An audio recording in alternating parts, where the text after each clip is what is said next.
Do you think as well? I mean, when we sort of turned up for that first game and you listen to stuff and the analysts and everyone talk, they don't know what India's batting lineup is going to be. And I think the really good sides in T20s, you generally know, when you look at the IPL, you sort of know where everyone's going to bat or what the makeup of that's going to be. So they have so much talent and so many players that could come in and do that.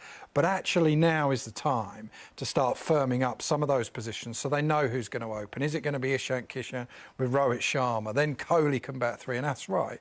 That then sort of allows Rohit and Kohli to go about their business. Then if you've got Pant or Surya Kumar Yadav, whoever it is who might play slightly more aggressively, it's a great four for each other the way they do it, but they have to somehow try and firm up who that batting lineup is going to be. It's tricky, isn't it? The depth of talent is both a blessing and a bit of a curse, because you've got all these players, you can only pick 11. When do you choose the moment to bring somebody like Ishan Kishan in? I mean, you've got Rohit Sharma waiting in the wings and Shikhar Dhawan who's given way.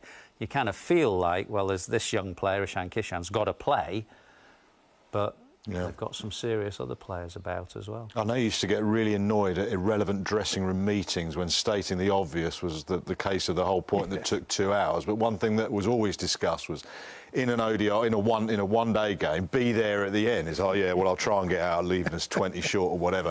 But Kohli does get them across the line, and he gets them across the line more often than not. It's when you're batting, aren't you? The 12th man comes out and says, "Keep going." You go, "What else am I going to do? You want me to come in, swap?" I mean, let's do it. But that's absolutely right, and I love the way that he does that, Kohli, because as Ath said there, he does just go, "Do you know what? Right, you're flying. Even though I'm Virat Kohli, I'm just going to let you have it." He was happy to give the strike to everyone else for a period in that game because he knows that I will then be here at the end and I'll finish this game off. And that's why he ends up with so many not-outs and why he's so good at chasing, because the people he's got around him, but he just paces. He goes up and down and then back up through the gears.